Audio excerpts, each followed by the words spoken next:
ඔයා හිටියේ ගෙදර මේක ආච්චි ගෙදර නේ. මේ ගෙදර කාගේද බල?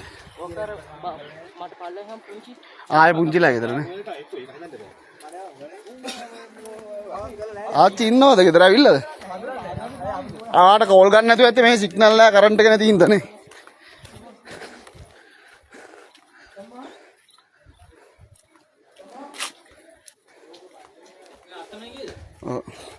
අපිට මල්ලි කෙනෙක් හම්බුණා. අපි මේ දැන් මන්දාරම් නුවර එනවා කියලා අපි පෝස්ට් එකක් දැම්මා මුලින්ම එන්න කලින්. මේ ඊට පස්සේ ඒ පෝස්ට් එක දැකලා මල්ලි කෙනෙක් අපිට කතා කරා මගදී. ඒ මල්ලිව දැක්කා. ඊට පස්සේ මල්ලිව දැකලා මේ අපිට කතා කරා මෙහෙමයි අයියේ මට චන්න ඕන මන්දාරම් නුවර කියලා. හැබැයි අපි ඇත්තටම දන්නේ නැහැ හේතුව මොකද කියලා. ඊට පස්සේ අපි මෙතෙන්ට ආවෙන් පස්සේ තමයි දන්නේ. මං කොට වෙලා මට යන්න දියන්නේ අපච්චි. ආච්චි අම්මේ. ඔව්. ඔව්. බුදු සරණ දරුවන් සරණ. අපච්චි. අය දරුවෝ ගියේ කොහෙද දන්නේ අපච්චි. එයාත් ගම් වතුරට කොටු වෙලා ඉඳලා තින්නේ. අපිට මගදී තමයි අපිට කතා කරේ ආච්චි. අපච්චි. මන්දාරම් මල්සරානුවර කියන ගම මේ අහිංසක කෙනෙක් ජීවත් වෙන ගම තමයි මේ තියෙන්නේ. මං හිතන්නේ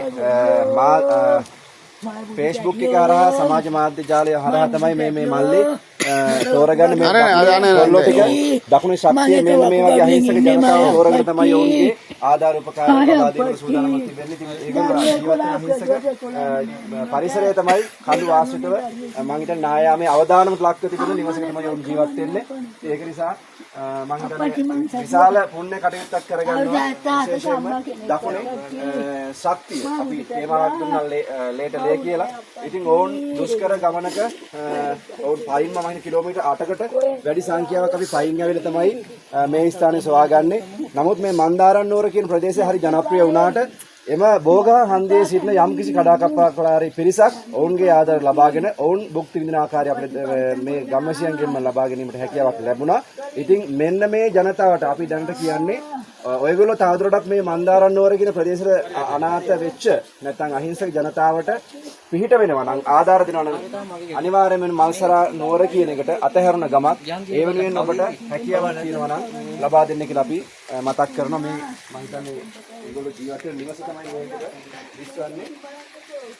අත්‍තරම මේ පැත්තට ආධාර හම්බුණාට ගොඩක් කට්ටිය මේ උඩට එන්නේ නැහැ. මේ ගොඩක් උඩ මන්දාරම් නුවරින් පොඩක් උඩට නගින්න ඕන මේ මල්සරා කියන ගම්මානේට.